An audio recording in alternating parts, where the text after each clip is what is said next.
عہد حاضر میں قرآن کریم کے اوپر جو سب سے بڑا معاذ اللہ ایک پروپیگنڈے پر مبنی اٹیک کیا گیا وہ ڈاکٹر ولیم کیمبل کی طرف سے تھا،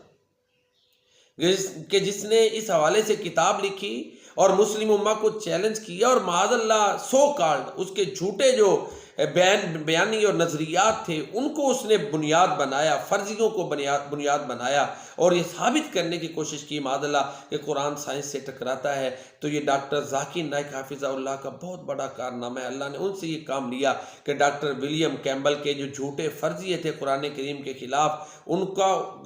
ڈاکٹر ذاکر نائک نے نہ صرف توڑ کیا بلکہ یہ پروف کیا کہ بائبل میں ایسی چیزیں ان کے پادریوں نے شامل کر دی ہیں جو سائنس سے ٹکراتی ہیں۔ تو عہد حاضر میں قرآن کی سچائی کو